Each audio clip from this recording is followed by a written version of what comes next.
शंभो भोला जय शिव शंकर भोला शंभो भोला जय शिव शंकर भोला शंभो भोला महायोग पीठे तटे भीमरथ्यं वरं पुंडरीकाय धातुं मुनीन्द्रे समागत्य तिष्ठं तमानन्दकन्दं परब्रह्मलिंगं भजे पांडुरंगं पांडुरंगा करू प्रथम नमन पांडुरंगा करू प्रथम नमन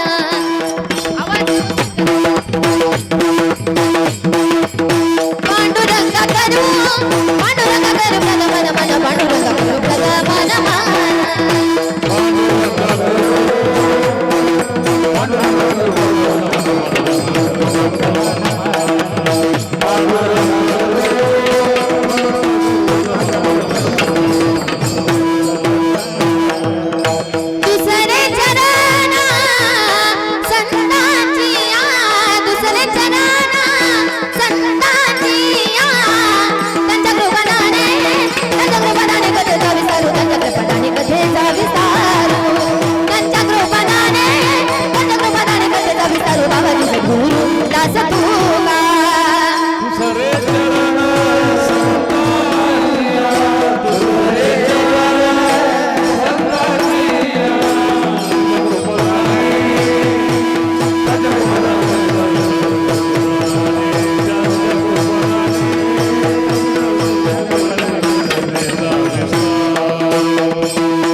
पांडुरंगा करू प्रथम नमन दुसरे चरण संतांचिया त्यांच्या कृपादान कथेचा विसारू बाबाजी सद्गुरुदास तुका ओम नमो ज्ञानेश्वरा करुणा करा दयाळा तुमचा अनुग्रह लाधलो पावन झालो चराचरी सच्चिदानंद रूपाया विश्वोत्पत्त्यादि हेतवे तापत्रय विनाशाय श्रीकृष्णाय वयं नमः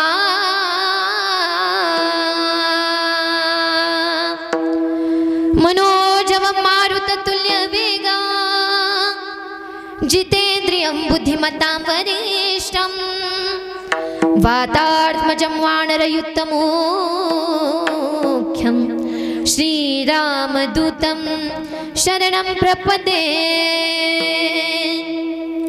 हे दुःखभञ्जन मारुतिनन्दन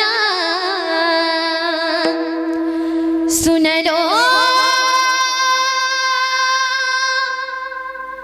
मेरी पुकार पवन सुत बिनती बारंबार पवन सुत बिनती बारंबार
राजा राम राम राम, सीता राम राम राम, राजा राम राम राम, सीता राम. श्री संतांची माथा चरणावरी, साष्टांग हे करी दंडवत विठ्ठल विठ्ठल.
प्रस्तुत प्राप्त प्रसंगी प्राप्त स्थळी कीर्तनरूपी सेवेकरिता निवडलेला अभंग महान भगवत भक्त वैराग्याची महामूर्ती, वैराग्याचं ज्वलंत प्रतीक असणारे पाचव्या वेदाचे निर्माते विश्ववंद्य जगद्गुरु तुकोबाराय यांचा 4 चरणाचा संतपर प्रकरणातील उत्कृष्ट असा अभंग आज इथे कीर्तनरूपी सेवेकरिता निवडला. माईबाप, अभंगावरती चिंतन करण्यापूर्वी वारकरी संप्रदायाच्या नियमाप्रमाणे अल्पासा परिहार देणं आवश्यक असतो. तो म्हणजे असा की जगत चालक, जगाचा नियंता, परमपिता, अखिल कोटी ब्रह्मांडाचा नायक भगवान पंढरीश पांडुरंग परमात्मा की ज्या प्रभूच्या इच्छेशिवाय वृक्षाचं पान देखील हलू शकत नाही.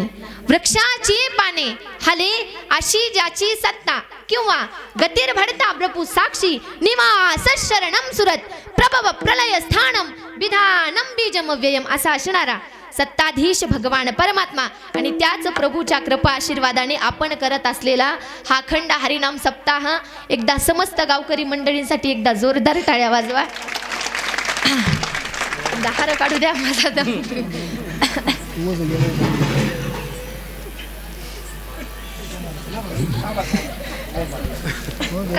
असं जर तुम्हाला वाटलं की ज्ञानेश्वरी ताई आपल्या गावामध्ये आलत्या आणि त्यांचं कीर्तन आम्हाला श्रवण करायचं, तर हे कीर्तन तुम्हाला श्रवण करायला मिळेल यूट्यूब चॅनलवरती. चॅनलचं नाव काय बाबा? काय? संत महिमा आनंद. संत महिमा आनंद या यूट्यूब चॅनलवरती हे तुम्हाला कीर्तन श्रवण करायला मिळेल. आता बघा, यूट्यूबवरती गेलाय, चॅनल बघितलंय, माझं कीर्तनही ऐकलंय, तर मग आता गेल्या वर्षी चॅनलला सबस्क्राईब करा. सबस्क्राईब केलंय, लाईक करा आणि सगळं केलंय तर त्याच्या साईडला घंटीचं बटन असतं तेवढं दाबायला विसरू नका, एवढीच विनंती.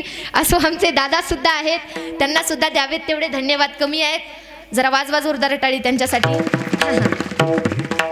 असो सर्वच आहेत त्या ठिकाणी, कीर्तनकार, प्रवचनकार, रामायणाचार्य, भागवताचार्य, सर्वच सर्वांचंच त्या ठिकाणी नामोल्लेख करणं काही शक्य नाही. म्हणून सर्वांनीच तुमचं लेकरू म्हणून क्षमा करावं. उरलेल्या वेळेमध्ये अभंगावरती चिंतन करण्याचा एक प्रयत्न. विठ्ठल विठ्ठल.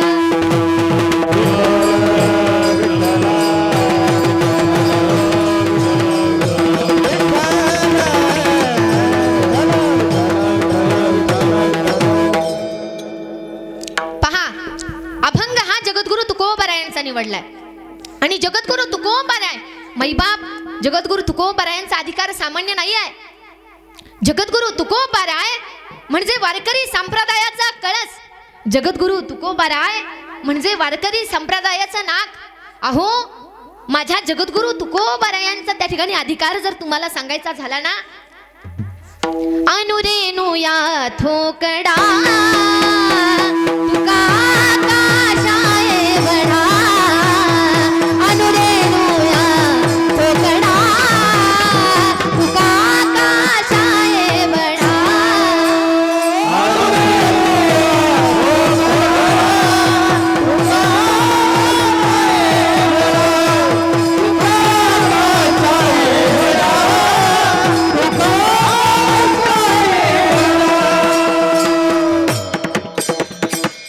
माझ्या जगद्गुरु तुकोबारायांची उंची की अणु रेणू या थोकडा आणि तुका तुका आकाशा एवढा. मैबाप ज्या जगद्गुरु तुकोबारायांची उंची आकाशा एवढी आहे, याच्या पलीकडे जाऊन सांगेल बघा.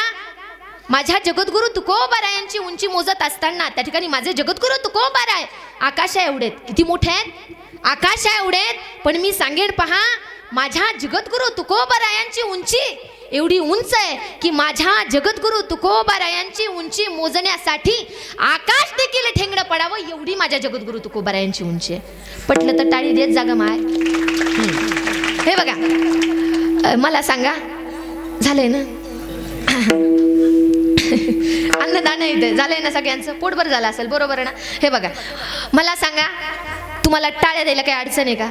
अजिबात नाही ना, द्यायला पाहिजेत. हां बघा थांबा, माई बाप तुम्हाला वाटत असेल टाळ्या टाळ्या, मला सांगा पंगत आहे, दररोज पंगत आहे, अन्नदात्यांनी अन्नदान आहे, दररोज अन्नदान आहे, 3 टाइम तुम्हाला जेवायला भोजन आहे, प्रसाद आहे. बघा तुमच्या त्या ठिकाणी ताटामध्ये पात्रामध्ये सगळं आलंय, जेवढी काही वाढ आहे ना ती सगळी तुमच्या ताटामध्ये आली, सगळं A to Z काय जे असेल ते सगळं आलं.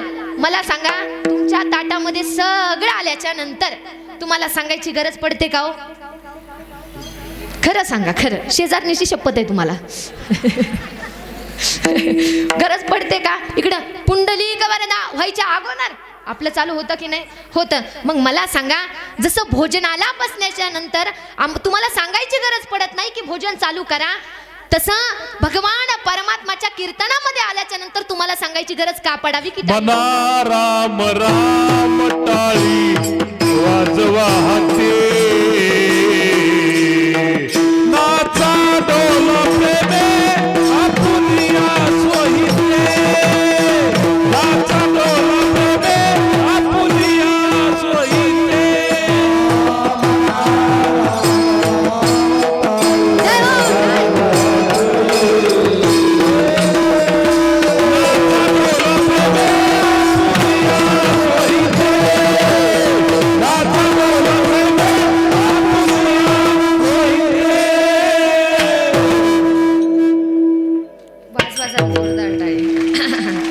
बघा माई बाप याच्या पलीकडे जाऊन तुमची लेकी म्हणून सांगते. बघा त्या ठिकाणी तुम्ही ज्या टाळ्या देताना, आम्हाला जो प्रतिसाद देताना, त्या टाळ्या फक्त तुमच्यासाठी टाळ्या असतील. तुम्ही ज्या टाळ्या वाजवताना, जी दाद आम्हाला देताना, टाळ्या वाजवून त्या टाळ्या फक्त तुमच्यासाठी टाळ्या असतील. पण त्या टाळ्या आमच्यासाठी फक्त टाळ्या नसून तुमचा आमच्यावरती असलेला आशीर्वाद आहे, म्हणून टाळी जरा खनखन देत जा आणि शेवटपर्यंत एवढी चार्जिंग राहू द्या. बस एवढीच विनंती तुमच्या चरणावरती. चला, जगद्गुरु तुकोबाराय की पहा, अणु रेणू या थोकडा आणि तुका तुका आकाशा एवढा. ही उंचीच्या जगद्गुरु तुकोबारायांची. एवढे मोठे तुकोबाराय असून सुद्धा भगवान परमात्माकडे मागत असताना मागतात, लहानपणा देगा देवा, लहानपणा देगा देवा, मुंगी साखर सारवा, मुंगी साखर सारवा, लहानपणा देगा देवा, लहानपणा देगा देवा. की बघा लहानपण देगा देवा, किती लहानपण. मुंगी साखर दे चरावा एवढं लहानपण मागतात. हे बघा, याच्या पलीकडे जाऊन जर माझ्या तुकोबारायांचा अधिकार तुम्हाला सांगायचा झाला, तुकाराम तुकाराम तुकाराम तुकाराम तुकाराम तुकाराम तुकाराम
एवढा अधिकार नाम घेता कापयाम नाम घेता कापयाम. नुसतं तुम्ही म्हटले ना तुकाराम तुकाराम तुकाराम असं म्हटले तरी तुमच्या जवळ यम येणार नाही. कारण माणूस जर कशाला भीत असेल तर फक्त यमाला भीतो. यमाला भीतो म्हणजे कुणाला भीतो? मृत्यूला भीतो. कशाला? मरण्याला सगळेच भीतात ना. वाघपिंपरी इकडे कसं आहे? तुम्ही भीत नाहीत? तुम्हाला भीती नाही वाटत? बघा, सगळीच मरणाला भेटतात. पण जगा काळ खाय आम्ही माथा दिला पाय, असं ज्या संतांचं वाक्य असावं, असा ज्या संतांचा अधिकार असावा, असे माझे जगद्गुरु तुकोबाराय. मैबाप पहा, आपल्या चरणावरती आपल्या माणसांनी नतमस्तक व्हावं यात नवल नाही हो. गावकऱ्यांनी व्हावं, तालुक्यातल्यांनी व्हावं, जिल्ह्यातल्यांनी व्हावं, नवल नाही. सांगेन पहा, त्या ठिकाणी ज्यांनी माझ्या जगद्गुरु तुकोबारायांचा गाथा इंद्रायणीमध्ये बुडवला ना, ते माझ्या जगद्गुरु तुकोबारायांच्या चरणावरती नतमस्तक होतात. तुकिता तुलनेसी ब्रह्म तुकासी आले आणि म्हणून रामेश्वरी चरणी मस्तक ठेविले. की जे रामेश्वर भट्ट तुकोबारायांच्या चरणावरती नतमस्तक होतात मैबाप, असे अधिकार संपन्न जगद्गुरु तुकोबाराय अभंगाच्या पहिल्या चरणामध्ये म्हणतात, संताची पायी हा माझा विश्वास, संताची पायी हा माझा विश्वास,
करीती सकाळ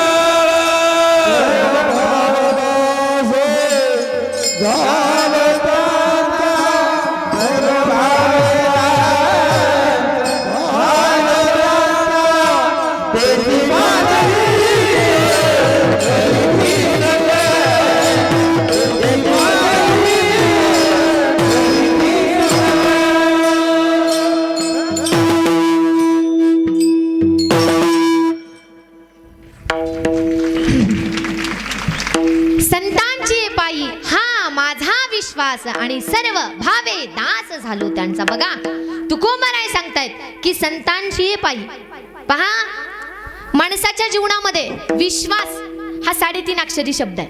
विश्वास हा 3.5 अक्षरी शब्द आहे आणि या विश्वासाशिवाय माणूस काहीच करू शकत नाही. साधा माणसाला पाऊल टाकायचं असेल तरी सुद्धा विश्वास लागतो. तुम्ही म्हणाल ताई कसं काय विश्वास लागतो? मला सांगा, जर ती जमीन आपल्याला खालीवर दिसली तर आपण पाऊल टाकतो? नाही टाकत का?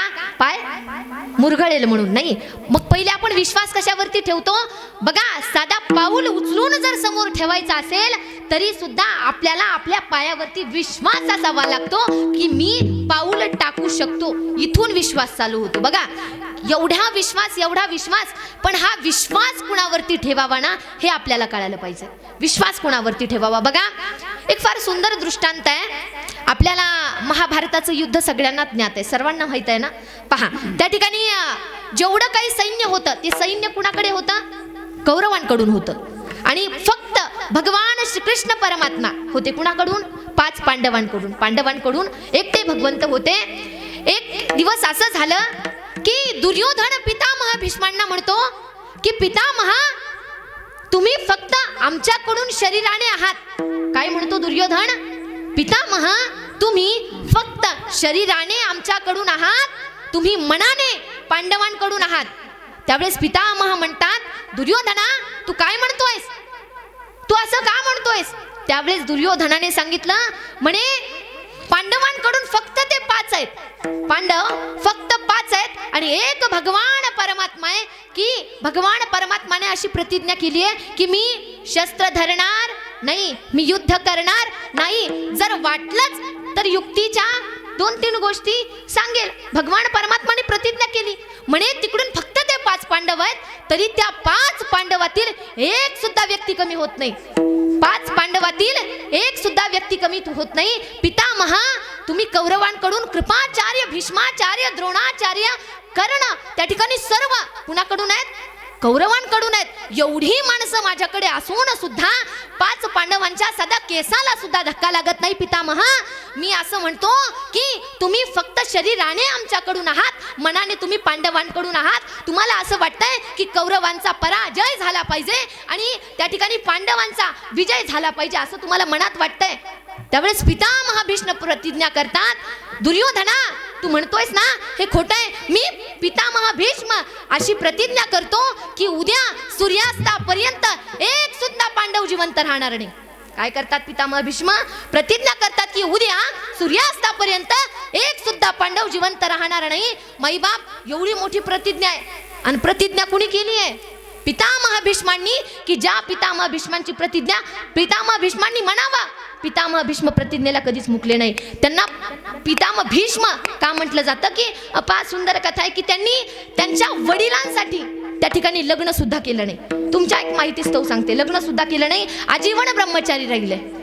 एवढी ज्यांनी प्रतिज्ञा केली, प्रतिज्ञा त्यांची कधीच मोडीच जात नाही. असे पितामह म्हणतात की दुर्योधना उद्या सूर्यास्तापर्यंत एक सुद्धा पांडव तुला या रणांगणामध्ये दिसणार नाही. एवढी मोठी प्रतिज्ञा केल्याच्या नंतर 5 पांडवांना काहीच वाटत नाही. एवढी प्रतिज्ञा करून सुद्धा 5 पांडवांना काहीच वाटत नाही. पण भगवान परमात्माच्या डोक्याला टेन्शन आलं. कुणाच्या? भगवंताच्या, भगवान श्रीकृष्णाच्या डोक्याला टेन्शन आलं. म्हणे काय पितामह भीष्मांनी प्रतिज्ञा केली आणि एकदा का पितामहांनी प्रतिज्ञा केली की ती प्रतिज्ञा काही मोडत होत नाही, ती सक्सेस झाल्याशिवाय राहत नाही. भगवंताच्या डोक्याला मात्र टेन्शन आलं. भगवान परमात्मा त्या ठिकाणी अर्जुनाच्या याच्यामध्ये गेले, अर्जुनाच्याकडे गेले. अर्जुनाकडे गेल्याच्या नंतर अर्जुन झोपलेले होते शय्येवरती. अर्जुन झोपलेला होता. भगवान परमात्मा गेले आणि म्हणतात, अर्जुना तुला काही कळतंय का? तू शांतपणे झोपलायस, निवांत झोपलायस, तुला काही वाटतं की नाही? तुला काही कळतंय की नाही? काल तू होतास की नाही? त्यावेळेस त्या ठिकाणी अर्जुन म्हणतात, भगवंता तुम्ही एवढं सांगताय, नेमकं झालं तरी काय काल की तुम्ही एवढं सांगताय मला? त्यावेळेस भगवंत म्हणतात, अर्जुना काल पितामहांनी प्रतिज्ञा केली आहे की उद्या सूर्यास्तापर्यंत मी निष्पांडवी पृथ्वी करून टाकेल, एक सुद्धा पांडव इथे दिसणार नाही. तुला काहीच वाटत नाही, तू शांतपणे झोपलास, निवांतपणे झोपलास. माई बाप त्या वेळेस त्या ठिकाणी अर्जुनाने दिलेलं उत्तर फार सुंदर आहे. अर्जुन म्हणतो, भगवंता मला माहिती आहे प्रतिज्ञा कुणीही करू देत, अर्जुन सांगतोय भगवंता मला माहितीये प्रतिज्ञा कुणीही करू देत आणि मला माहितीये की भीष्माचार्यांची प्रतिज्ञा कधीच खाली जात नाही. ते जे म्हणतात ते करून दाखवतात. मला सगळं माहितीये भगवंता, पण ऐक ना भगवंता, अरे मला जागवणारा जागा आहे, मला जागा राहण्याची काय गरज आहे, असं ज्या अर्जुनाने म्हणावं याला म्हणतात विश्वास. की विश्वास होता भगवंतावरती की मला काही होणार नाही का, कारण मला जागवणारा जागा आहे, मला जागा राहण्याची गरज नाही. एवढा विश्वास असला पाहिजे कुणावरती? भगवंतावरती, संतांवरती. पण आपण विश्वास कुठे ठेवतो? प्रपंच नाही. विश्वासाशिवाय माणूस जगू शकत नाही. मी मान्य करते. बघा तुम्ही म्हणाल कसं, आता मी तुम्हाला ते पायाचा दृष्टांत दिला, त्याच्यानंतर सांगते. बघा आता कीर्तन झाल्याच्या नंतर घरी जाल ना सगळे, का इथंच राहणार आहेत? जाणार आहेत ना? मग असं करा, जाणार आहेत ना? हां जाणार आहेत. आता गेल्याच्या नंतर कुणाचं घर सिमेंटचं असेल, कुणाचं घर मातीचं असेल, कुणाचं कशाचं असेल, कुणाचं कशाचं पण घर आहे. तुमच्या घराच्या वरती छत आहे, वर पत्र जरी असली तर पत्रावर तरी दगड आहेतच ना, आहेतच ना. बघा पत्र जरी असले तरी पत्रावरती दगड आहेत. मला सांगा, तुम्ही आत्ता झोपल्याच्या नंतर सकाळी उठता, पण आत्ता झोपण्याच्या अगोदर तुम्हाला विश्वास असतो की हे घर माझ्या अंगावरती पडणार नाही, तेव्हा तुम्ही निवांत झोपता. विश्वास इथून चालू होतो आपल्या आयुष्यात की कसं असलं पाहिजे. बघा एकतर माणसाने मनुष्याच्या जीवनामध्ये विश्वास ठेवायचा असेल ना, तर भगवंतावरती ठेवावा, नाहीतर संतांवरती ठेवावा. कुणावरती ठेवावा? भगवंतावरती ठेवावा, नाहीतर संतांवरती ठेवा. बघा जर तुम्ही भगवान परमात्मावरती विश्वास ठेवला ना, तर 5 होते. किती? फक्त 5 होते, पण 5चा विजय झाला. इकडं त्या ठिकाणी एवढं सैन्य होतं, 100 नुसते कौरव होते. जाऊ द्या, बाकीचं सैन्य तर द्या सोडून. हे 5 आणि ते 100 कुठंतरी किती तफावत आहे, किती मोठी तफावत आहे. 95 माणसं जास्त आहे तिकडं, पण तरी सुद्धा विजय कुणाचा झाला? 5चा झाला. का झाला? फक्त आणि फक्त भगवंतावरती विश्वास होता की भगवंत आमचं वाईट होऊ देणार नाही, अजिबात होऊ देणार नाही. हा विश्वास होता. हा विश्वास आपण भगवंतावरती ठेवला पाहिजे. बघा भगवंताच्या नंतर जर विश्वास ठेवायचा असेल तर संतांवरती ठेवावा. का? कारण संत माणसाने जगाच्या पाठीवर, बघा भगवान परमात्मा अवतार घेतात, भगवंत अवतार घेतात. गीतेमध्ये सांगतात बघा, यदा यदा हि धर्मस्य ग्लानिर्भवति भारत अभ्युत्थानमधर्मस्य तदात्मानं सृजाम्यहम्. भगवान परमात्मा अवतार घेतो कधी? एकतर भक्तांचं रक्षण करतो आणि दुष्टांचा संहार करतो. पण संत मैबाप बघा, संतांकडे त्या ठिकाणी दुष्ट सुद्धा मनुष्य येऊ द्या, किती दुष्ट, किती दुष्ट. बघा वाल्मिक ऋषी वाल्या कोळ्याने स्वतःच्या जीवनामध्ये एवढं पाप केलं होतं, एवढं पाप केलं होतं की 7 रांजणं भरून माणसं मारली होती. किती? 7 रांजणं. आणि रांजणं काय आपल्या घरच्यासारखी अजिबात नव्हती. रांजणं असा एवढी मोठाली रांजणं होती की त्या रांजणामध्ये माणूस मेल्याच्या नंतर, टाकल्याच्या नंतर तो माणूस मोहरी एवढा दिसत होता. मोहरी कळती ना वाघपिंपरी? मोहरी काय करतो बरं मोहरीचा आपण? वा भाजीत टाकता. हा मोहरी आपण भाजीत टाकतो. त्या मोहरी एवढा दिसायचा. एवढा पाप केलं, एवढं केलं, पण नारदजींसारख्या संतांची संगती जीवनामध्ये झाली तर केले रामायण रामाआधी, हा अधिकार निर्माण होता. आणि हे संत आहेत. म्हणून मनुष्याने विश्वास ठेवायचा असेल तर संतांवरती ठेवावा. बघा देवावरती मनुष्य विश्वास ठेवतात, भगवंतावरती मनुष्य विश्वास ठेवतो, देवता विश्वास ठेवतो. बरोबर? देवता देखील भगवान परमात्मावरती विश्वास ठेवतात. राक्षस विश्वास ठेवतात का? राक्षस नाही ठेवत. बरं मला सांगा, आपल्यावरती कोणीच ठेवत नाही. आपल्यावरती विश्वास कोणीच ठेवत नाही. पण संत अशी जागा आहे मैबाप की तिथे त्या ठिकाणी भगवंत सुद्धा विश्वास ठेवतो, त्या ठिकाणी मनुष्य सुद्धा विश्वास ठेवतो, आणि राक्षस सुद्धा संतांच्या चरणावरती विश्वास ठेवतात. राक्षस सुद्धा ठेवतात. बघा कसा ठेवतात मी सांगते तुम्हाला. आपल्या सर्वांना माहिती आहे कंस महाराज, सर्वांना माहिती आहेत ना कंस महाराज. बघा कंस महाराजांना त्या ठिकाणी नारदजींनी सांगितलं, कंस महाराजांना नारदजींनी सांगितलं की म्हणे तुम्ही 8व्या रंगापासून सावध राहा. काय सांगितलं? त्या ठिकाणी काळ्या रंगापासून तुम्ही सावध राहा. असं का सांगितलं असेल बरं? याच्यासाठी सांगितलं की तुम्हाला काळा रंग एवढा, कारण भगवान परमात्मा कसे आहेत? काळे आहेत. ही काळा काळा काळा काळा. बघा आपण प्रपंचामध्ये सुद्धा काळ्या रंगाला थोडस खालचं लेखतो, बरोबर? मला सांगा पुरुष मंडळ, तुम्ही मुलगी बघायला गेल्याच्या नंतर काळ्या रंगाची पास करता का गोऱ्या रंगाची करता हो? हा, सगळे ब्रह्मचारी आहेत का काय? नाहीत ना? कोणती पास करता बरं, खरं सांगा मला. कोणती? काळी काळी करता का? गोरीच करता ना. तुम्ही बी असं नाही तर असं काहीतरी करावं. रेंज पोहोचतील तुम्हाला. आहेत ना तुम्ही? झोपले नाहीत ना? मग सांगा काळी करता का? असं करा नाही तर असं करा. काळी करता का? नाही करत. गोरी करताना करता. बघा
एवढा चर्चा. एक दिवस त्या ठिकाणी भगवान परमात्मा खेळत होते आणि खेळत असताना सगळ्या गोपिका भगवंताकडे येतात, कन्हैयाकडे येतात आणि भगवान परमात्माकडे आल्याच्या नंतर भगवंताला म्हणतात, कान्हा, यशोदा मैया गोरी, नंद बाबा गोरे, सगळे गोरे, तू काळा कसा एकटाच? गोपिका म्हणतात, भगवंता तू एकटाच काळा कसा? असा कसा? त्यावेळेस भगवान परमात्मांना काही सुचत नाही. भगवान परमात्मा यशोदा मैयाकडे जातात. यशोदा मैयाकडे गेल्याच्या नंतर यशोदा मैयाला भगवंत म्हणतात, म्हणे आई, बाबा गोरे, तू गोरी, मग मीच काळा कसा? असं म्हटल्याच्या नंतर त्या ठिकाणी यशोदा मैया उत्तर देतात, यशोमती मैया से बोले नंदलाला, राधा क्यों गोरी, मैं क्यों काला, राधा क्यों गोरी, मैं क्यों काला, बोली मुस्काती मैया, ललन को बताया, बोली मुस्काती मैया, ललन को बताया, कानी यारी आधी आधी रात में तू आया, सावला कन्हैया मेरा, ओ सावला कन्हैया मेरा, काले कमले वाला, इसीलिए काला, यशोमती मैया से बोले नंदलाला, राधा क्यों गोरी, मैं क्यों काला. भगवान परमात्मा त्या ठिकाणी यशोदा मैयाला विचारायला लागले. त्यावेळेस यशोदा मैयाने उत्तर दिलं. भगवान परमात्मा गोपिकांकडे आले. गोपिका म्हणतात, का कान्हा, कन्हैया, विचारलं का मैयेला? काय सांगितलं मैयाने उत्तर? त्यावेळेस भगवान परमात्मा सांगतात, गोपिका म्हणतात भगवंताला, जरा इतना बता दे कान्हा, जरा इतना बता दे कान्हा, तेरा रंग काला क्यों, जरा इतना बता दे कान्हा, तेरा रंग काला क्यों, तू काला भी होकर जग से निराला क्यों, तू काला भी होकर जग से निराला क्यों. उत्तर देतात, मैंने काली रात में जन्म लिया, मैंने काली रात में जन्म लिया और काले नाग पे नाच किया, नागों का हो नागों का रंग काला, नागों का रंग काला, इसीलिए काला हूँ, जरा इतना बता दे काना, तेरा रंग काला क्यों, जरा इतना बता दे काना, तेरा रंग काला क्यों. त्या ठिकाणी भगवान परमात्माने अनेक उत्तर दिली. सखी नैनन में कजरा लगाती है और पलकों पे मुझको बिठाती है, सखी नैनन में कजरा लगाती है और पलकों पे मुझको बिठाती है, काजल का रंग काला हो, काजल का रंग काला, इसीलिए काला हूँ, जरा इतना बता दे काना, तेरा रंग काला क्यों, जरा इतना बता दे काना, तेरा रंग काला क्यों. वाह, वाह, वाह. अनेक कारण भगवान परमात्माने दिली की बाबा मी काळा काय आहे, मी काळ्या रात्री जन्माला आलो आणि काळ्या गाईचं दूध प्यालो ना म्हणून मी काळा आहे. त्या ठिकाणी मी काळ्या नागावरती डान्स केला ना. बघा लोक म्हणतात भगवान कृष्णाने 16,108 पत्न्या केल्या. माणसं तर्क देतात भगवंताने 16,108 पत्न्या केल्या, आम्ही 1-2 केल्या तर कुठे बिघडलं. लोक म्हणतात, पण मला सांगा भगवान परमात्माने 16,008 पत्न्या जरी केल्या असतील, मला सांगा ते करू द्या, जाऊ द्या. कारण भगवंताचं चरित्र हे आपण काय केलं पाहिजे, कोणतीही गोष्ट आचरणात नाही आणली पाहिजे. आणि जर सगळं आचरणातच आणायचं असेल तर कालिया नागावरती डान्स सुद्धा केला पाहिजे. आपण साधा छोटा नाग बघितला तर इकला आपला डान्स होतो.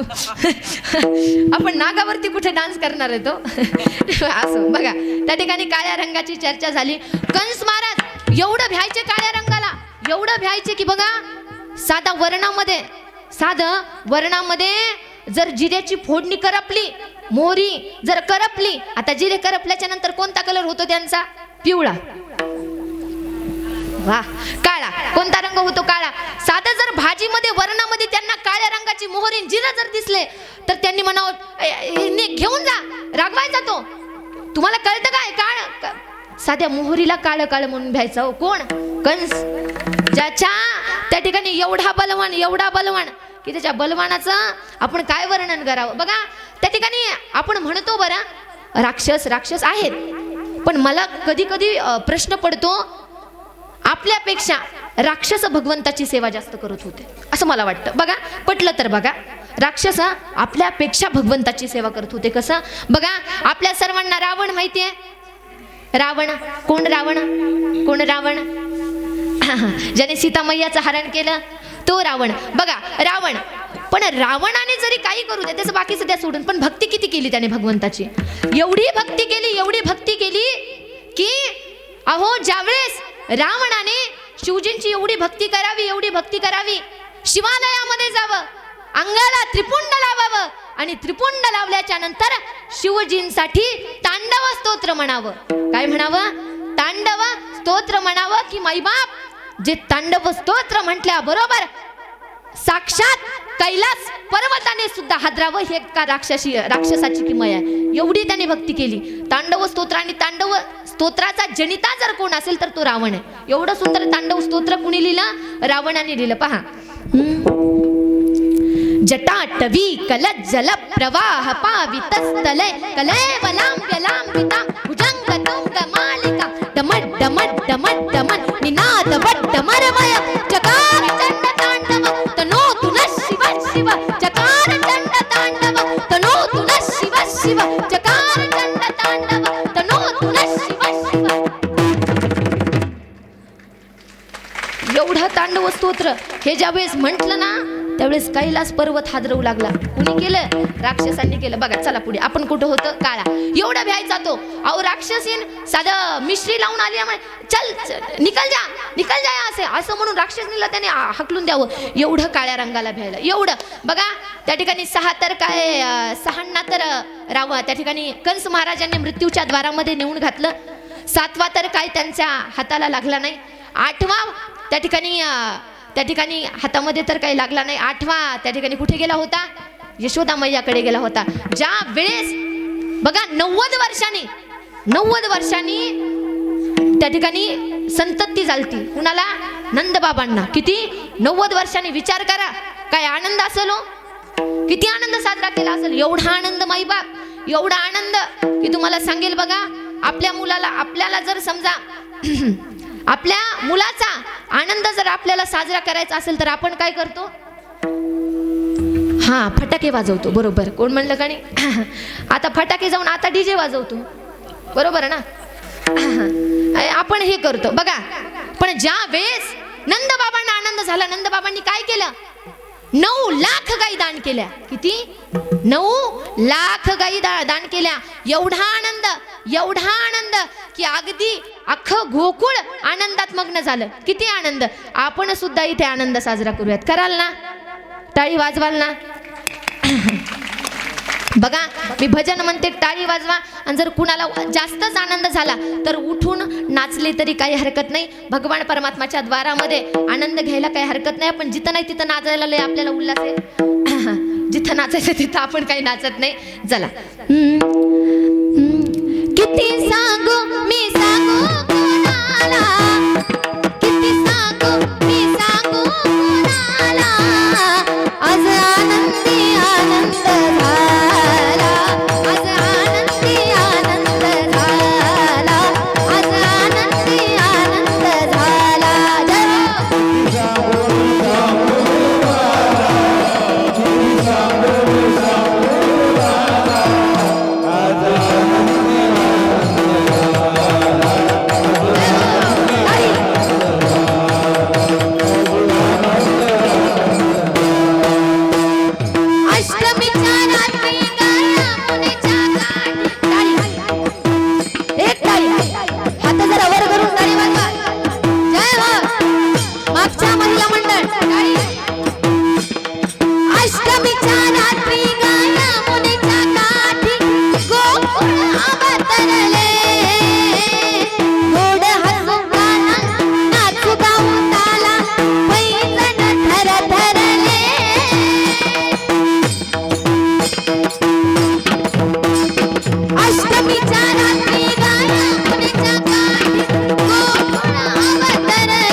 एवढा आनंद नंदबाबांना झाला बघा.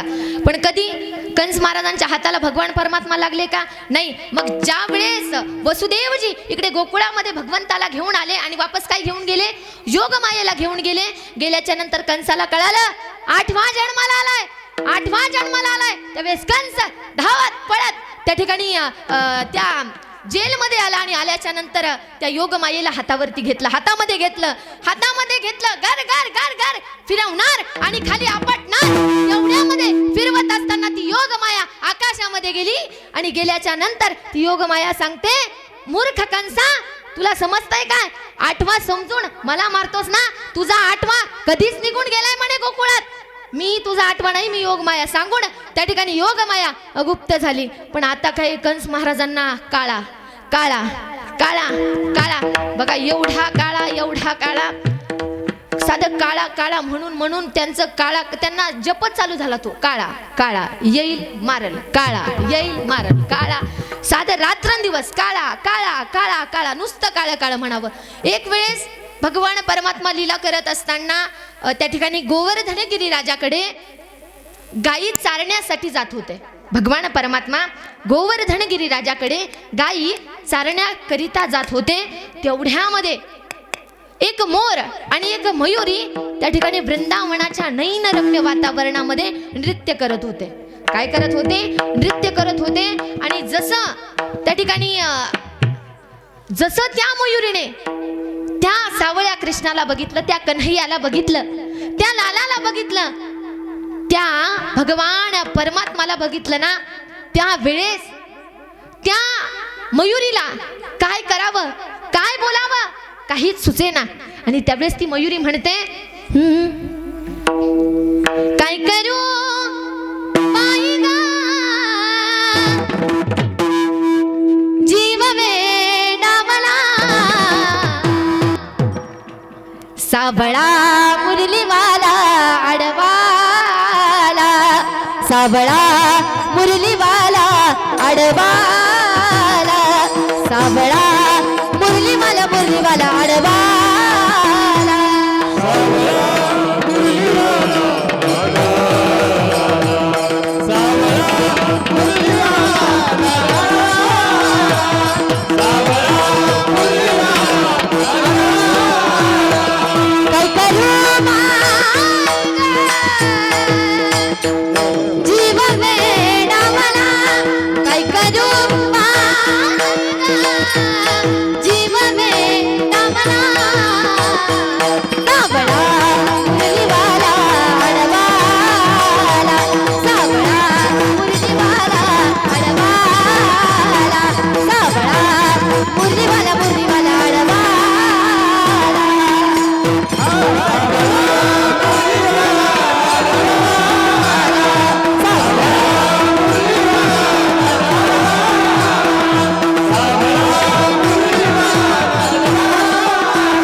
जसं त्या मयुरीने कन्हैयाला बघितलं, सर्व विसरून गेली. अंतःकरण काय करावं, काय बोलावं तिला काही सुचेना, काही सुचेना. आणि त्या ओघामध्ये ती म्हणायला लागली, काय करू बाई जीव वेडावला, सावळा मुरलीवाला अडवाला. त्यावेळेस तो मयूर जो होता ना, तो मयूर म्हणायला लागला, तो मयूर म्हणायला लागला, मयुरी तू गाते, तू नाचते, तू हे म्हणते कुणासाठी, तू म्हणते तू कुणाला बघून वेडावली. त्यावेळेस इको कमी करा आणि याला इथे वजन तर आवाज द्या. त्यावेळेस मयुराने विचारावं, तू कुणाला गातेस, तू कुणासाठी गातेस, तू कुणाला पाहून वेडावलीस माई बाप. त्यावेळेस मयुरीने सांगावं, म्हणे मयुरा आत्ताच मी कन्हैयाला बघितलं, लालाला बघितलं, कन्हैयाला बघितलं, एवढा सुंदर आहे, एवढा सुंदर आहे की त्याच्या सुंदरतेला बघून मी माझ्या स्वतःला विसरून गेले. त्यावेळेस मयूर विचारतो, किती सुंदर आहे भगवंत, किती सुंदर आहे, सांग मयुरी किती सुंदर आहे भगवंत माई बाप.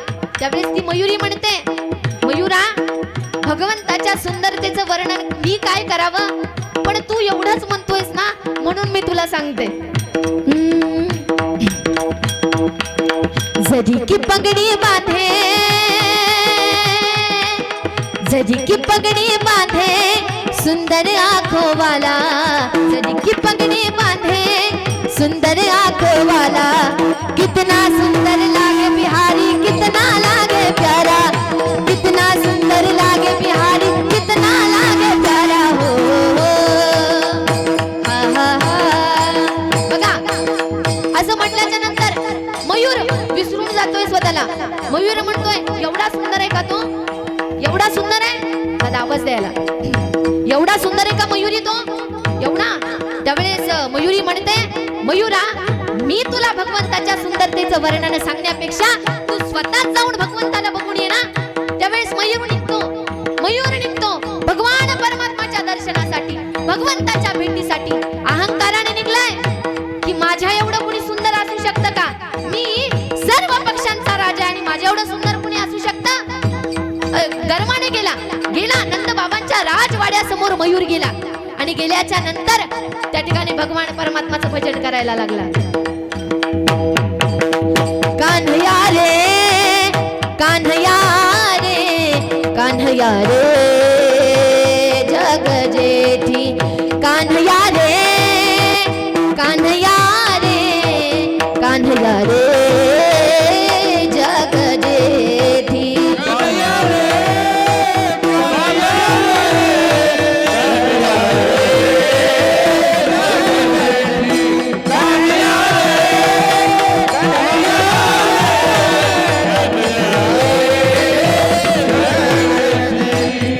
देवी भेटी एक वेळा देवी भेटी एक वेळा मयूर म्हणतोय देवी भेटी एक वेळा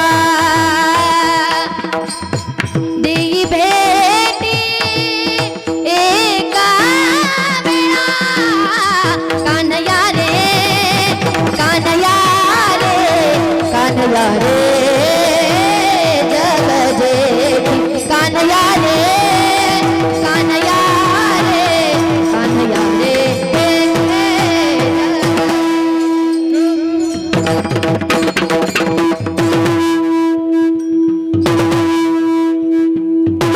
वाह, वाह.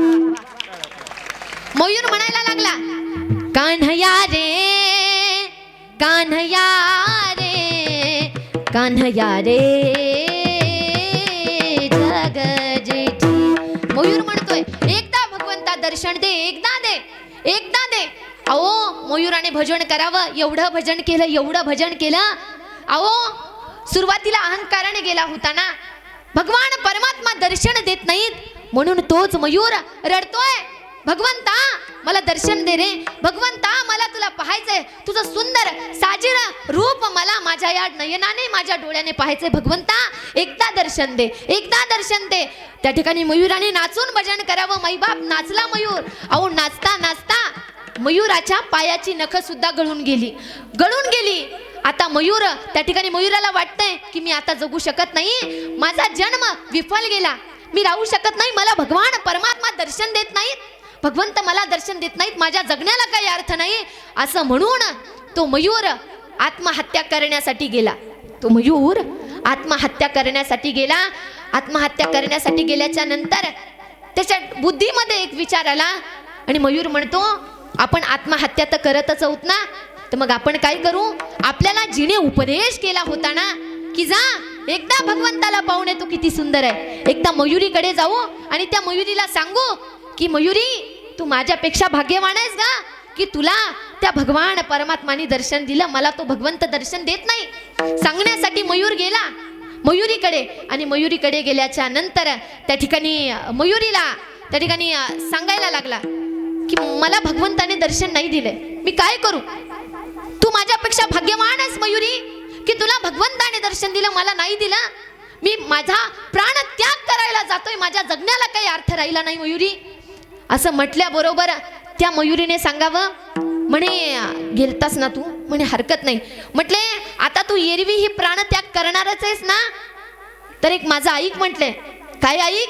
त्यावेळेस ती मयुरी सांगते म्हणे एकदा राधा राणीकडे जा. काय म्हणते एकदा राधा राणीकडे जा आणि एकदा राधा राणीकडे जाऊन राधा राणीला विचार की भगवान परमात्मा कशाने दर्शन देतील. मयूर म्हणतो ठीक आहे तू एवढं म्हणतेस ना मी जातो राधा राणीकडे. तो मयूर गेला गेल्याच्या नंतर त्या ठिकाणी मयूर भजन करतोय. मयूराने भजन चालू केलं. किशोरी कुछ ऐसा इंतजाम हो जाए किशोरी कुछ ऐसा इंतजाम हो जाए जुबा पे राधा राधा राधा नाम हो जाए जुबा पे राधा राधा राधा नाम हो जाए किशोरी कुछ ऐसा इंतजाम हो जाए. भजन केलं. राधा राणी बाहेर आली पळतच आली. आल्याच्या नंतर राधा राणीने विचारलं म्हणे मयुरा काय झालं तू कस काय आला. त्यावेळेस मयूर सगळं सांगतो मी भगवंताच्या दर्शनासाठी गेलो पण भगवंताने काही मला दर्शन दिलं नाही. त्यावेळेस मयुरी विचारते, तू गेलतास भजन केलंस, काय म्हटलास बरं मयुरा? त्यावेळेस मयुराने सांगितलं की मी भजन केलं. कान्हया रे कान्हया रे कान्हया रे जग जेठी, मी भजन केलं पण भगवान परमात्मा काही बाहेर आले नाही. त्यावेळेस मयुरी सांगते, म्हणे मयुरा, जर त्या राधाराणी सांगते, मयुरा जर भगवान परमात्माला पाहायचं असेल, भगवंताला जर घराच्या बाहेर काढायचं असेल ना, तर भगवंताचं नामस्मरण करून चालत नाही म्हणे. त्याच्या नामाचा जयघोष केला तर भगवंत कधीच बाहेर येत नाहीत म्हणे. आता जा आणि आता जाऊन काय कर, माझ्या नावाचा त्या ठिकाणी नामस्मरण कर. त्या ठिकाणी राधे राधे म्हण, भगवंतापाशी जा आणि राधे राधे म्हण, बघ कसा भगवान परमात्मा बाहेर येत नाही. असं म्हटल्याच्या नंतर मयूर गेला. आता नाचतच गेला आणि नाचत गेल्याच्या नंतर नंद बाबाच्या वाड्यासमोर मयूर गेल्याच्या नंतर आज म्हणत नाही कान्हा कृष्णा गोपाला नंदलाला कन्हैया, असं काहीच म्हणत नाही. आज मयूर म्हणतोय ए राधे अग राधे ग, तुला पुसतो घोंगडीवाला. राधे अग राधे ग, तुला पुसतो घोंगडीवाला. अग राधे ग, तुला पुसत जय हो. अग राधे ग, तुला पुसत घोंगडीवाला. राधे अग राधे ग, तुला पुसतो घोंगडीवाला. राधे अग राधे ग, तुला पुसतो तुला पुसतो घोंगडीवाला.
असं म्हटल्याबरोबर राधा राणीचं नामस्मरण केल्याबरोबर भगवान परमात्मा खात होते लोण्याचा गोळा.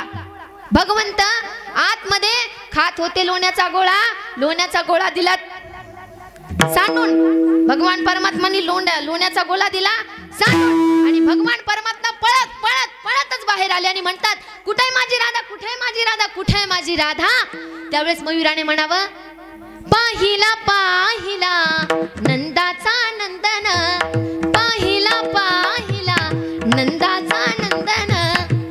तेने वेधिले तेने वेधिले तेने वेधिले तेने वेधिले तेने वेधिले तेने वेधिले मन. पाहिला पाहिला नंदाचा नंदन, पाहिला पाहिला नंदाचा नंदन. नंदन नंदन. त्या ठिकाणी असं म्हटल्याच्या नंतर एवढा आनंद झाला मयुराला. पण भगवान परमात्माने बघितलं पायाची नख गेली आहेत, डोळ्यातून आश्रू येत नाहीत, अगदी निस्तेज झालाय मयूर. मयुराचा त्या ठिकाणी अंतिम श्वास त्या ठिकाणी चालू असल्यासारखा. त्यावेळेस भगवान परमात्मा म्हणतात मयुरा, एवढं नामस्मरण केलं, एवढी भजन केलं, माफ कर रे मला, मी आलो नाही दर्शन द्यायला पटकन. तू तरी अहंकाराने चाला होतास ना, मग तू राधेचं भजन केलं. माग जाऊ दे, जे झालं ना ते झालं, जाऊ दे, सोडून दे. माग, तुला काय पाहिजे मयुरा, सांग तुला काय पाहिजे, तू काहीही माग, तुला मी देण्यासाठी तयार आहे. मई बाप त्यावेळेस मयुराने विचार केला. मयूर म्हणतो भगवंता कान्हा कन्हैया, तू एवढा सुंदर आहेस, एवढा सुंदर आहे. किती सुंदर आहे, सुंदर ते ध्यान उभे विठेवारी,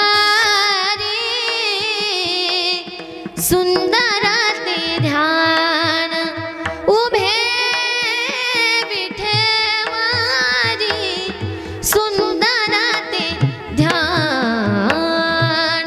एवढा सुंदर आहे भगवंता, तू एवढा सुंदर आहेस ना रे. तुझ्या सुंदरतेमध्ये भर घालण्याची एक संधी मला माझ्या जीवनामध्ये प्राप्त करून दे. त्यावेळेस भगवंत म्हणतात काय करू मयुरा.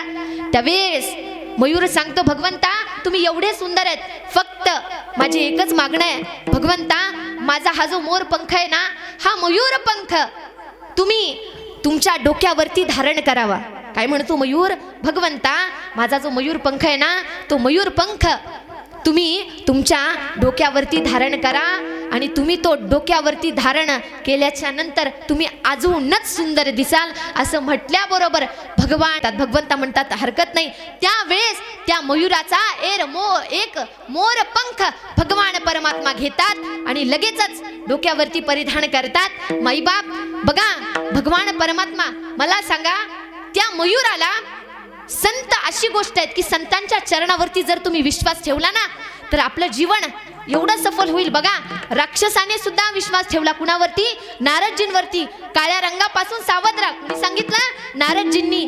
त्या काळा काळा काळा काळा म्हणून एक दिवस ज्या वेळेस भगवान परमात्मा कंस महाराजांचा वध करतात, त्यावेळेस याच काळ्यामध्ये कंस महाराजांची ज्योत विलीन होते. हे संत आहेत. विश्वास ठेवला कुणी, कंस महाराजांनी विश्वास ठेवल्याच्या नंतर कंस महाराजांची एवढा पाप्यातला पापी असून सुद्धा भगवान परमात्मामध्ये ज्योत विलीन झाली. कधी संतांवरती विश्वास ठेवला त्यावेळेस. बघा, संतांवरती विश्वास कुणी कुणी ठेवतात, राक्षस ठेवतात, मनुष्य सुद्धा ठेवतो. आणि खऱ्या अर्थाने मनुष्य राक्षस ठेवतो यात नवल नाही. पशु पक्षी सुद्धा संतांवरती विश्वास ठेवतात. मी आत्ताच सांगितलं, तो मयूर कशाने गेला होता, गर्वाने गेला होता, स्वतःचा देह त्यागणार होता. पण राधा राणी सारख्या संतांची संगती स्वतःच्या जीवनामध्ये झाली, तर भगवान परमात्माच्या सुंदरतेमध्ये भर घालण्याची संधी मयूराला प्राप्त झाली. माईबाप म्हणून संतांच्या चरणावरती विश्वास ठेवला पाहिजे. का? कारण तेची माझे हित करीती सकळ आणि जेने हा गोपाळ कृपा. त्याची माझे हित करीती सकळ, त्याची माझे हित करीती सकळ, त्याची माझे हित करीती सकळ, त्याची माझे हित करीती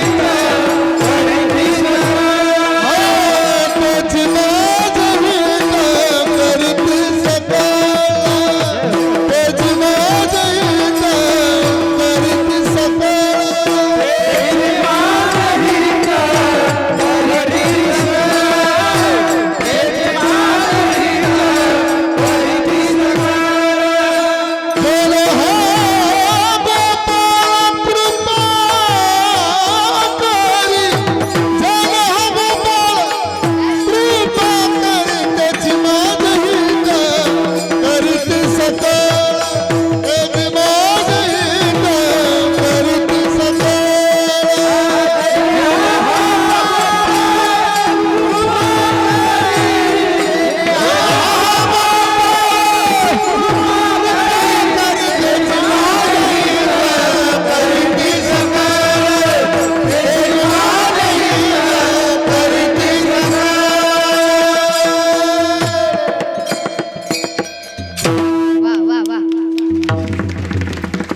त्याची माझे हित करीती सकळ आणि जेने हा गोपाळ कृपा करी. हित बघा, हित कोण सांगतात? संत सांगतात. मला सांगा, तुम्ही म्हणाल ताई हित हित आमचं हित आम्हाला कळत नाही का? माईबाप आपलं हित आपल्याला कळतं, 100% कळतं. पण ते हित कशात आहे ना, हे आपल्याला कळत नाही. आपलं हित कशात आहे सांगू? शेजारच्या पेक्षा 10 क्विंटल कापूस जर आपल्याला जास्त झाला, आपलं हित कशात आहे? त्याच्यात आहे. बघा, शेजारच्याने आल्टो घेतली असली आणि तुम्ही इनोवा जर घेतली, तुमचं हित कशात आहे? त्याच्यात. पण संत महात्मे सांगतात आपलं हित कशात आहे? हित ते करावे देवाचे चिंतन, हित ते करावे देवाचे चिंतन, करोनिया मना शोध भावे, करोनी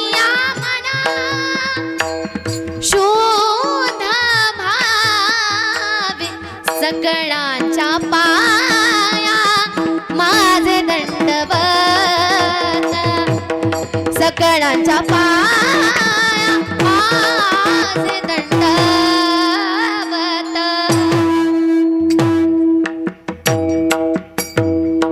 वाह वाह वाह. काय हित कशात हित ते करावे देवाचे चिंतन आणि करुणिया मन शुद्ध भावे, शुद्ध भावाने भगवान परमात्माचं चिंतन करायचंय. बघा हित कशात आहे, हित कशात आहे आपल्या भाषेत सांगते बघा तुम्हाला. हित अध्यात्म स्पिरिच्युअलिटी म्हणजे भगवान परमात्माचं नामस्मरण करणं, याला अध्यात्मच म्हणतात, याला परमार्थच म्हणतात. पण सांगू माई बाप, जर तुम्ही रात्रभर भगवान परमात्माचं नामस्मरण करत असाल, रामकृष्ण हरी रामकृष्ण हरी रामकृष्ण हरी रामकृष्ण हरी रामकृष्ण हरी, आणि सकाळी शेजारचा उठायच्या आत त्याच्या शेतात जाऊन जर गवत कापून आणीत असाल तर याला परमार्थ म्हणत नाहीत. माझ्या बोलण्याकडे लक्ष द्या, याला परमार्थ म्हणत नाहीत. परमार्थ करावा पण कसा, डोळस करावा, शुद्ध करावा, परमार्थ करावा. भगवान परमात्मा म्हणत नाहीत रात्रंदिवस माझ्यापाशी येऊन माझंच भजन कर, अजिबात नाही. भगवंत सांगतात की तुला जे कर्म दिलं ना ते कर्म प्रामाणिकपणे कर. तुला परमार्थ दुसरा करण्याची, डॉक्टर असाल रुग्णांना व्यवस्थित नीट करा. त्या ठिकाणी तुम्हाला जे काही कार्य दिलंय ना ते कार्य प्रामाणिक करण्याचा प्रयत्न करा. खऱ्या अर्थाने तोच खऱ्या कांदामुळा भाजी भाजी,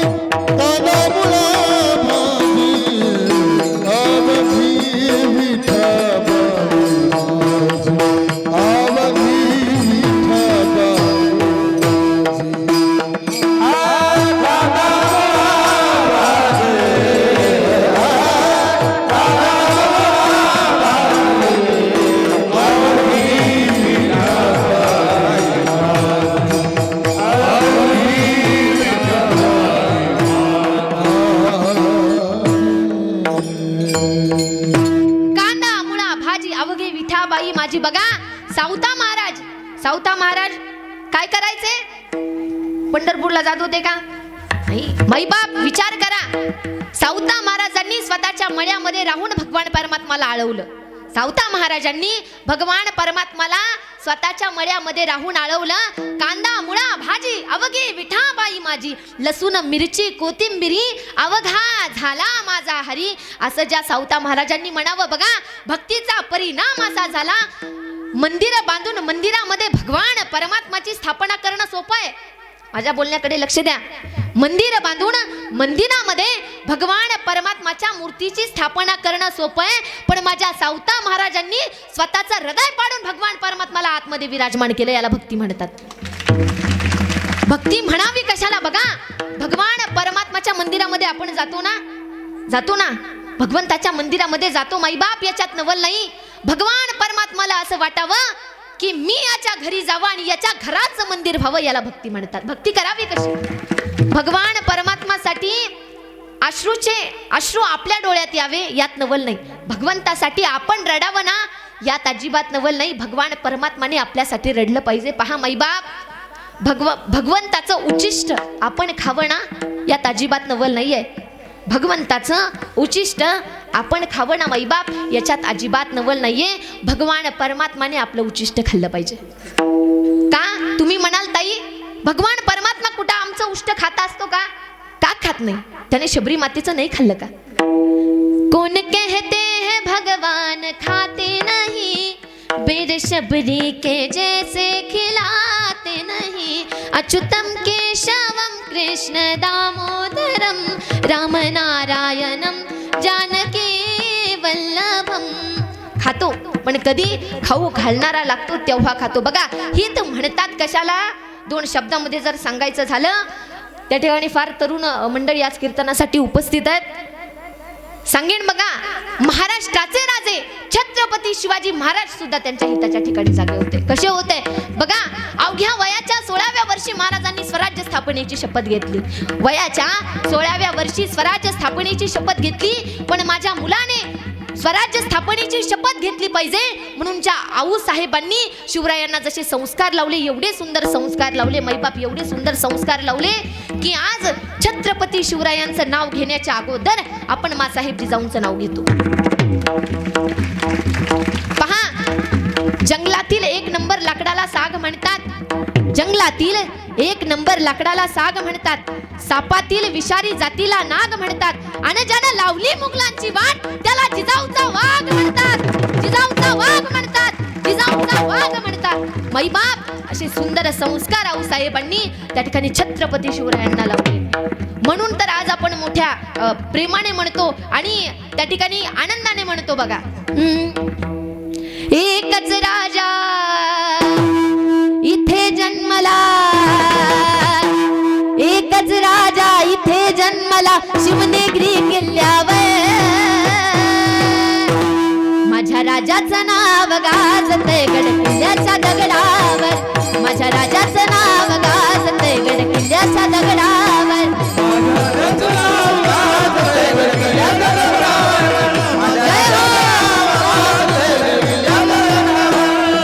सुंदर स्वराज निर्माण केले तलवारीच्या धारेवर,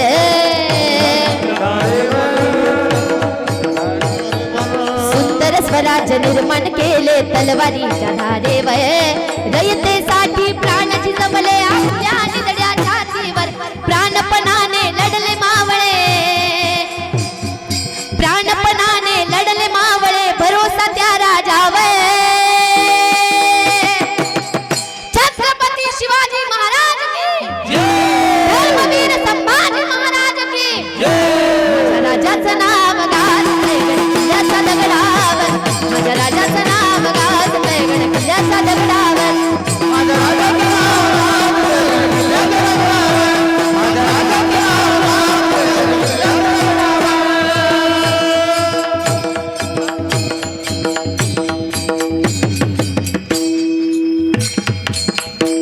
वाह वाह, तर जोरदार रडाई वाजवा आमच्या दादांसाठी. बघा आमच्या तरुण मंडळींसाठी आम्ही छत्रपती शिवरायांना आमचा आदर्श मानतो आणि मानलंच पाहिजे. पण तुमची बहीण आहे म्हणून दादा तुम्हाला सांगेल बघा, छत्रपती शिवरायांचा आदर्श आपण नक्कीच मानला पाहिजे. पण बघा छत्रपती शिवराय डोक्यात घेण्यासाठी नाही आहेत, त्या ठिकाणी छत्रपती शिवाजी महाराज डोक्यावर घेण्यासाठी नाहीत माईबाप, छत्रपती शिवरायांचे विचार डोक्यात घेण्यासाठी आहेत, म्हणून छत्रपती शिवरायांचे. आणि हे बघा छत्रपती शिवरायांचा मावळा जर व्हायचा असेल ना तर छत्रपती शिवरायांसारखा गंध लावला म्हणजे छत्रपती शिवरायांचा मावळा होत नाही. छत्रपती शिवरायांसारखी वेशभूषा केली म्हणजे छत्रपती शिवरायांचा मावळा होत नाही माईबाप. छत्रपती शिवरायांसारखी दाढी वाढवली म्हणजे शिवराय होत नाही.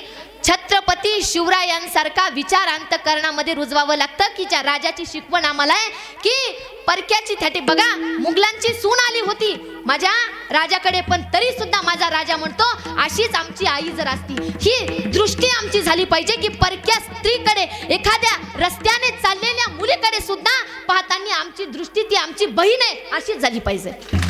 याला छत्रपती शिवरायांचा मावळा म्हणतात आणि ही शिकवण आम्ही शिवरायांकडून शिकली पाहिजे. बघा आपण म्हणायचो बघा, राजे तुम्ही परत जन्माला या, राजे तुम्ही परत जन्माला या. खऱ्या अर्थाने मला वाटतं राजांनी आपलं ऐकलंच बघा दादांनो, ऐकलंच. बघा जीवनामध्ये कसं जगावं, त्या ठिकाणी जीवनामध्ये कसं जगावं हे छत्रपती शिवरायांनी आपल्याला शिकवलं. जीवनामध्ये कसं जगलं पाहिजे हे छत्रपती शिवरायांनी शिकवलं. मरणाची जर वेळ आली तर कसं मेलं पाहिजे हे धर्मवीर संभाजी महाराजांनी आपल्याला शिकवलं. आणि माईबाप जर लढण्याची वेळ आपल्यावरती आली ना तर कसं जगावं त्या ठिकाणी लढावं हे मनोज दादा जरांगे पाटलांनी आपल्याला शिकवलं. काय माणूस आहे खरंच, वा क्या बात आहे की काही स्वतःच्या शरीराची ज्या माणसाने काळजी केली नाही, कशाचीच काळजी केली नाही, त्यांनी ठरवलं असतं तर त्यांच्या 50 पिढ्यांनी बसून खाल्लं असतं, एवढं दिलं. पण नाही, त्या माणसाने सांगितलं मी माझ्या त्या ठिकाणी बाकीच्या गोष्टीसाठी माझ्या रक्तासाठी मी कधी गद्दारी करणार नाही, मी कधी माझ्या रक्तावरती किंवा माझ्या जातीशी मी कधी गद्दारी करणार नाही. ही ज्या माणसाची शिकवण बघा, या माणसाचे आपण विचार शिकले पाहिजे. त्या ठिकाणी हित म्हणतात कशाला, जे कार्य तुम्हाला दिलं ना ते कार्य प्रामाणिकपणे करण्याचा प्रयत्न करा माईबाप. खऱ्या अर्थाने तेच तुमचं हित असेल. बघा त्या ठिकाणी तेची माझे हित करीती सकळ आणि जेने हा गोपाळ कृपा करी भागलिया मज वाहतील कडे ज्यांची आने जोडे सर्व सुख. आणि तुकोबाराय म्हणतात तुका म्हणे शेष सेविन आवडी आणि वचन न मोडी बोली लेते काय म्हणतात बघा. त्या ठिकाणी पूर्ण अभंगाचा भावार्थ तुमच्या समोर मी मांडून दिला. सुरुवातीलाच 2 चरणावरती विस्तृतपणे चिंतन झालं. माझी वेळ संपली. माझी वेळ संपली. जास्त वेळ काही घेणार नाही माईबाप तुमचा, कारण मलाही माहिती आहे तुम्ही दमून आलायत. काय असतं माहिती आहे का, कुणाला पाठीचा त्रास असतो, कुणाला पोटाचा त्रास असतो, कुणाला हाताचा असतो, कुणाला मानाचा असतो, कुणाला डोक्याचा असतो, तर कुणाला झोपेचा सुद्धा त्रास असतो. असं ज्याचा त्याचा त्रास काही का असेना. पण बघा माईबाप सांगेन बघा तुम्हाला मी. एक 5 मिनिट घेते तुमचे, जास्त अभंगावरती चिंतन केलेलं आहे. एक 5 मिनिट घेते. मला सांगा, इथली सगळी माणसं वारीला जातात ना पंढरपूरला. बघा पंढरपूरला भगवान परमात्मा आपल्याला कशासाठी बोलवतो बरं? कशासाठी बोलवतो? दर्शनासाठी, बरोबर. पण मला असं वाटतं भगवान परमात्मा आपल्याला दर्शनासाठी नक्कीच बोलवतो आणि गेलाच पाहिजे. पण भगवान परमात्मा आपल्याला याच्यासाठी बोलवतो की या दर्शन घ्या आणि आल्याच्या नंतर इथे बघा हे काय आहे, ही वैकुंठ नगरी कधी झाली आणि कशामुळे झाली हे बघा. त्या ठिकाणी भगवान परमात्मा आपल्याला म्हणतात की आलायत ना, दर्शन घ्या. आणि दर्शन घेऊन ज्यावेळेस घरी जाल ना, त्यावेळेस इथलचं पूर्ण हे वातावरण बघून जा. काय वातावरण बघून जा बघा. युग 28 झालीये तरी सुद्धा पंढरीश पांडुरंग परमात्मा विटेवरती उभा आहे आणि कटेवरती हात आहेत आणि भक्तांना आशीर्वादच देतोय माईबाप. पण तो पंढरीश पांडुरंग परमात्मा युग 28 झाली तरी सुद्धा उभा आहे. कुणामुळे उभा आहे? महिला मंडळ बोला ग. झोपल्या का काय? हा, संतांमुळे उभा आहे. कोणत्या संतामुळं? पुंडलिक रायांमुळे उभा आहे. काय केलं तर पुंडलिक रायांनी? आई वडिलांची सेवा केली ना. मैबाप तुम्हाला सांगेल बघा, पंढरपूरला जा, आळंदीला जा. गेल्याच्या नंतर जातो ना, नक्कीच जातो. पण गेल्याच्या नंतर दर्शन घेतो, सगळं करतो आणि वापस येताना काय आणतो आपण? अरे वा, वापस येताना आपण काय आणतो? खेळ, भांडे, कोलपाट, बेलणं, रांगोळी. मला सांगा आपल्या इकडे कमी आहे का?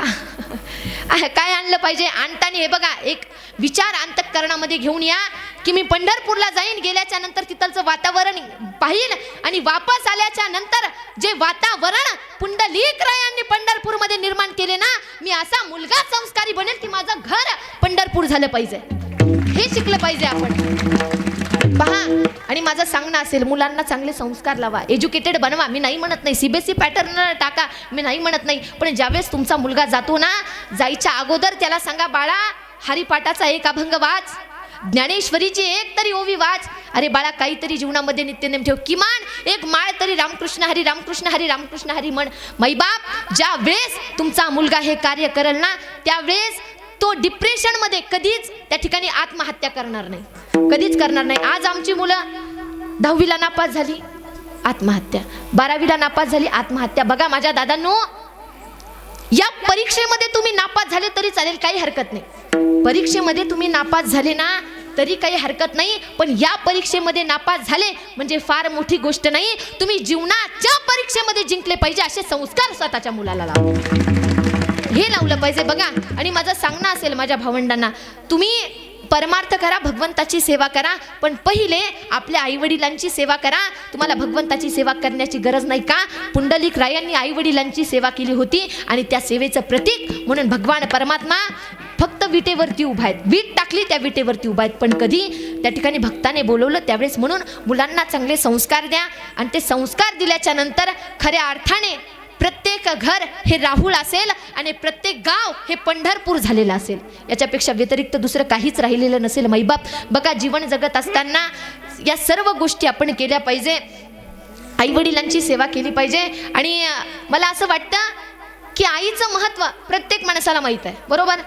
आई म्हटलं बघा, चटका बसला आईच पाहिजे, त्या ठिकाणी ठेच लागली आईच पाहिजे, जांभळी आली आईच पाहिजे, ठसका लागला आईच पाहिजे. पण माईबाप सांगू, या छोट्या छोट्या संकटामध्ये आपल्याला आपली आई आठवते.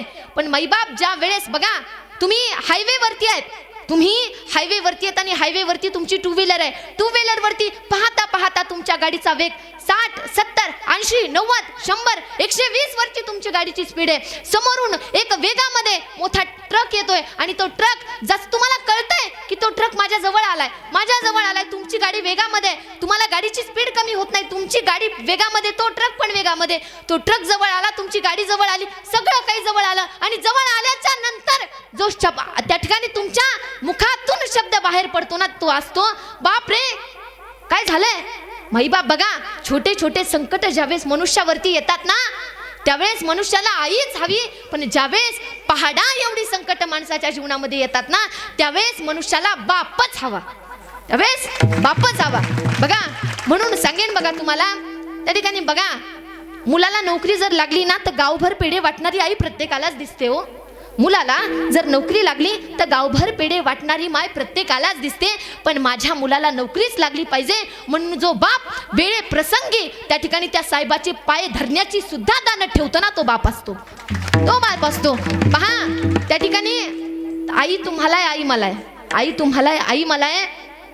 यदा कदाचित तुमची आई जर गेली, तुमची आई जर वारली ना माईबाप, तर तुमच्या आईच्या कपाटामध्ये कमीत कमी हलक्या हाताने 50 साडी सापडेल. किती? 50 साडी तरी सापडेल. पण सांगेल बघा, तुमचा बाप यदा कदाचित मरू द्या, तुमच्या बापाच्या कपाटामध्ये साधं फाटकं बन्याल सुद्धा सापडणार नाही. त्याला बाप म्हणतात कुणाला? अहो, आमच्या बापाने नुसतं म्हणावं हाईक हो, दुसऱ्याच्या बांधावरती गेलेला बैल सुद्धा आमच्या बांधावरती परत येत होता का? आमच्या बापाच्या शब्दात तेवढं वजन होतं. बैल मुक्या जनावराला भाषा कळायची. पण विचार करा, ज्यावेळेस तोच बाप सांगतो बाळा व्यसन करू नको, दारू पिऊ नको, आणि जर तो मुलगा ऐकत नसेल तर त्या बापाच्या जीवाला काय वाटत असेल? आपण कधी विचार केलाय? माईबाप त्या ठिकाणी गोठ्यामध्ये बापाचं प्रेत पडलेलं असावं, 4 पायाच्या मुख्या जनावराच्या डोळ्यातून सुद्धा अश्रू येतात. विचार करा माईबाप, ज्या बापाने त्या ठिकाणी तळ हाताच्या फोडाप्रमाणे स्वतःच्या काळजाच्या तुकड्याला जपलं, त्याच काळजाच्या तुकड्याच्या डोळ्यातून जर त्या बापासाठी 2 अश्रूचे थेंब येत नसतील तर त्या बापाच्या जीवाला काय वाटत असेल? आपण विचार केलाय माईबाप कधी या गोष्टीचा? बघा, आम्ही आज छत्रपती शिवरायांचा मावळा म्हणून घेतो ना, सांगेल बघा, त्या ठिकाणी ज्या वेळेस माझ्या राजाचा राज्याभिषेक झाला ना, ज्या वेळेस छत्रपती शिवाजी महाराजांचा राज्याभिषेक झाला आणि राज्याभिषेक झाल्याच्या नंतर छत्रपती शिवराय हे त्या ठिकाणी त्या महालाच्या प्रांगणामध्ये गिरक्या मारत होते, फिरत होते. तेवढ्यामध्ये आऊसाहेब आले आणि आऊसाहेब म्हणतात, राजे काय झालं तुम्हाला? तुम्ही एवढे त्या ठिकाणी चिंतातूर का दिसत आहात? राजे काय झालं तुम्हाला? माईबाप त्यावेळेस महाराष्ट्राच्या राजाने उत्तर दिलेलं आहे, आऊसाहेब आज आम्ही या हिंदुस्थानचे राजे झालो. छत्रपती शिवराय सांगतायत, आऊसाहेब आज आम्ही हिंदुस्थानचे राजे झालो, आज आम्ही या हिरे माणिक मोत्याच्या सिंहासनावरती बसलो. पण आऊसाहेब या सिंहासनावरती बसत असताना जर आमच्या आबासाहेबांनी आम्हाला जर पाहिलं असतं ना तर त्यांना किती आनंद झाला असता. माईबाप महाराष्ट्राच्या राजाला बापाची किंमत कळाली हो, तुम्हाला आम्हाला कळत नाही. फार मोठी शोकांतिका असो, त्या ठिकाणी आई वडिलांची सेवा करा, धर्माविषयी जागृत राहा. बघा, सर्व करा, अध्यात्माकडे लक्ष द्या, सुशिक्षित खूप व्हा, पण सुसंस्कृत होणं ही काळाची गरज आहे. असो, अगदी माझ्या नियमित वेळेमध्ये मी अभंगावरती चिंतन करण्याचा एक प्रयत्न केला. बघा, बोलण्याच्या ओघामध्ये जर काही चुकलं असेल तर तुमचं लेकरू म्हणून क्षमा करावं. एकदा वारकरी संप्रदायाच्या नियमाप्रमाणे एकदा भजन करू आणि नंतर सेवेला पूर्ण विराम देऊ. एकदा सर्वांनी पटापट हात वर करायचे सगळ्यांनी. वाह वाह, काय सुंदर आहेत, वाह, क्या बात आहे. विठोबा रखुमाये, जय हो, ताळी. विठोबा रखुमाये, विठोबा रखुमाये, विठोबा रखुमाये, विठोबा रखुमाये, विठोबा रखुमाये, जय जय जय विठोबा रखुमाये, हरी हरी हरी हरी विठोबा रखुमाये.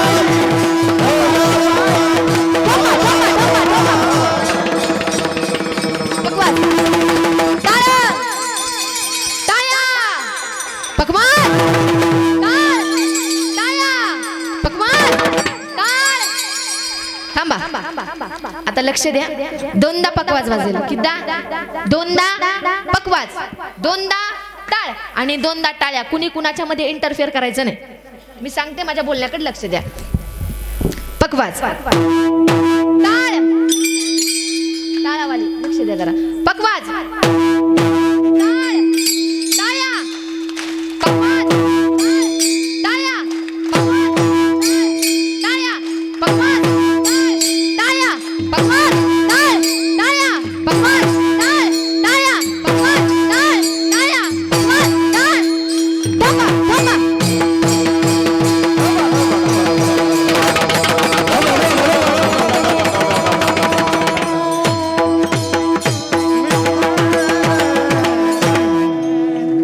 पहा, माझ्या नियोजित वेळेमध्ये मी अभंगावरती चिंतन करण्याचा एक प्रयत्न केला. खऱ्या अर्थाने एकदा आमच्या सर्वांसाठी एकदा जोरदार टाळी वाजवा. अगदी सुंदर, अगदी सुंदर. आणि खऱ्या अर्थाने तुम्ही सर्वांनी एवढा प्रतिसाद दिला त्याच्याबद्दल आम्ही तुमच्यासाठी टाळ्या वाजवतो. तुमचे खूप खूप धन्यवाद. असं सर्वच आहे. खऱ्या अर्थाने ज्यांच्यामुळे तुमच्या सर्वांच्या दर्शनाचा योग आला असे श्री हरिभक्तीपरायण गाणगंधर्व आमचे मारुती महाराज वाघ, बाबांना द्यावे तेवढे धन्यवाद कमी आहेत. बाबांच्यामुळे तुमच्या सर्वांच्या दर्शनाचा योग त्या ठिकाणी मला प्राप्त झाला. सर्वच गायनाचार्य मंडळी असतील, सर्वांनाच द्यावेत तेवढे धन्यवाद कमी आहेत. साऊंड सिस्टीमवाले दादा असतील, अगदी दादा एकदम सुंदर साऊंड सिस्टीम तुम्ही ऑपरेटिंग केली. तुमचेही खूप खूप धन्यवाद. आणि आमच्या ओमकार दादांसाठी एकदा जोरदार टाळी वाजवा. आम्ही एवढेत, आमच्या सगळ्यांना वाजवणारे एकटेच आहेत. म्हणून खऱ्या अर्थाने तुम्हालाही द्यावेत तेवढे धन्यवाद कमी आहेत. त्या ठिकाणी सर्वांनाच द्यावेत तेवढे धन्यवाद. आमचे जिजा आलेले आहेत त्या ठिकाणी शूटिंगवाले दादा असतील, तुमच्या सर्वांनाच द्यावेत तेवढे धन्यवाद कमी आहेत. माझे वडीलही कीर्तनासाठी उपस्थित आहेत, माझ्या बाबांनाही द्यावेत तेवढे धन्यवाद कमी आहेत. बाबा 2 मिनटं बसा. त्या ठिकाणी सर्वच आहेत. बघा, वेळेच्या अभावामध्ये त्या ठिकाणी नियोजित वेळेमध्ये तुमच्यासमोर अभंगावरती चिंतन करण्याचा मी एक प्रयत्न केला. बघा, त्या ठिकाणी बोलण्याच्या ओघामध्ये जर एखादा शब्द कुणाच्या अंतःकरणाला जर स्पर्श केला असेल तर तुमचं लेकरू म्हणून क्षमा करा. बोलिलेले कुरे वेडी वाकुडे उत्तरे करा क्षमा अपराध महाराज तुम्ही सिद्ध. बघा, हे नाही कळालं तर ज्याला 4 मुली असतील ना त्यानं 5वी समजा मला. ज्याला 4 मुली असतील त्यानं 5वी समजा. ज्याला 3 असतील त्यानं 4थी समजा. ज्याला 2 असतील त्यानं 3री समजा. ज्याला 1 असेल त्यानं 2री समजा. आणि ज्याला मुलगीच नसेल मला दत्तक घ्या पण मला माफ करून टाका. बस एवढीच तुमच्या सर्वांच्या चरणावरती विनंती.